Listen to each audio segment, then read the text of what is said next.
Hello friends! Welcome back to my YouTube channel. Today, our recipe is low-carb Japanese siomai. So don't forget to subscribe, click the bell button, like and share this recipe to your friends and family.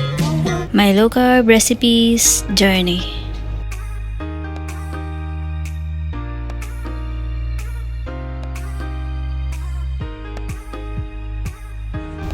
In this recipe, we need 1 kilo of ground beef, or you can use ground pork. Just add half white onion cut into small pieces, 1 tablespoon of garlic paste,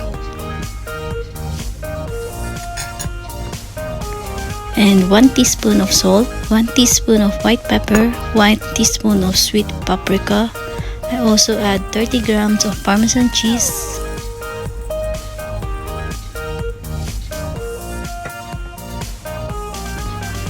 add also a 1 egg,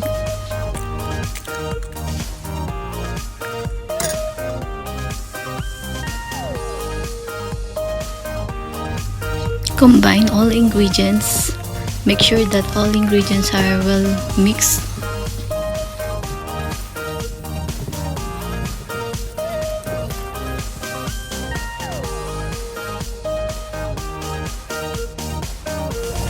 Let's mold the meat into circle and wrap it with seaweed wrapper. I cut the seaweed wrapper into square.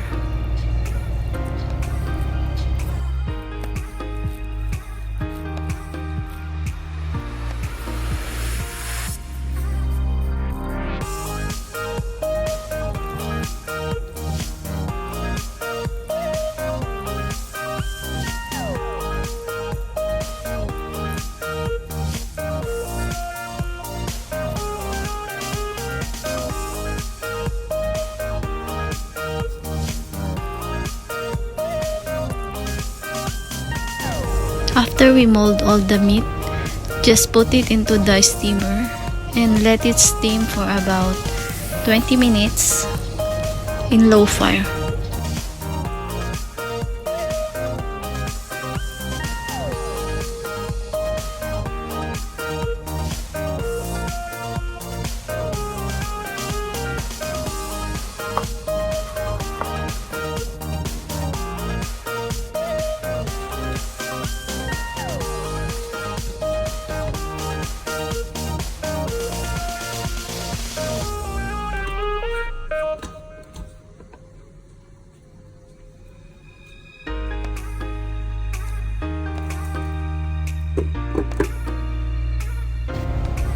After 20 minutes, the Japanese siomai is ready to eat.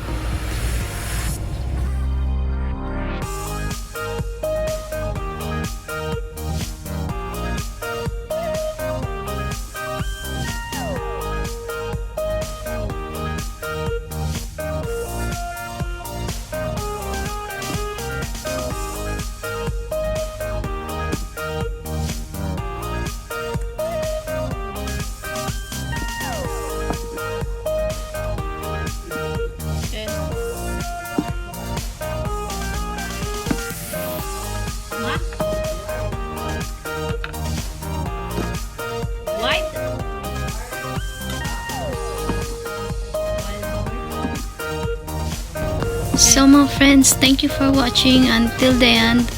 So don't forget to give me a thumbs up if you taste it and you make it. Thank you. Love ya. Bye bye.